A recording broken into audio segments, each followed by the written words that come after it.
গাজা সম্পূর্ণরূপে বিধ্বস্ত হয়েছে। এই মুহূর্তে গাজা বসবাসের উপযোগী নয়। তাই গাজাকে বসবাসের উপযোগী করে তোলার জন্য, পরিষ্কার করার জন্য সেখানকার অধিবাসীদের অন্যত্র সরিয়ে নেওয়ার কথা বলেছিলেন মার্কিন প্রেসিডেন্ট ডোনাল্ড ট্রাম্প। তিনি মিশর এবং জর্ডানে তাদের সরিয়ে নেওয়ার কথা বলেছিলেন।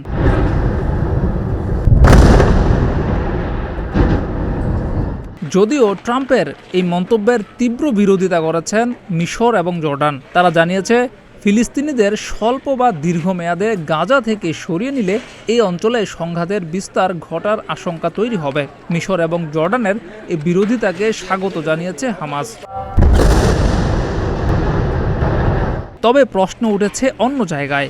বিশ্লেষকরা বলছেন, বিধ্বস্ত গাজা পরিষ্কার করার জন্য কি আদৌ গাজাবাসীকে গাজা থেকে সরানোর কোনো প্রয়োজনীয়তা আছে কিনা? প্রয়োজনে তাদের জন্য সেখানে অস্থায়ী বাসস্থান তৈরি করেও তো পরিচ্ছন্নতার কাজ করা যায়।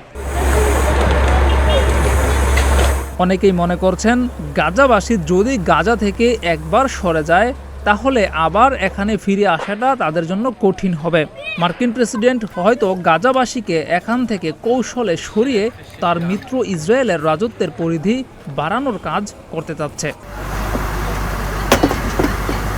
জিয়াউর রহমান, প্রতিদিনের বাংলাদেশ।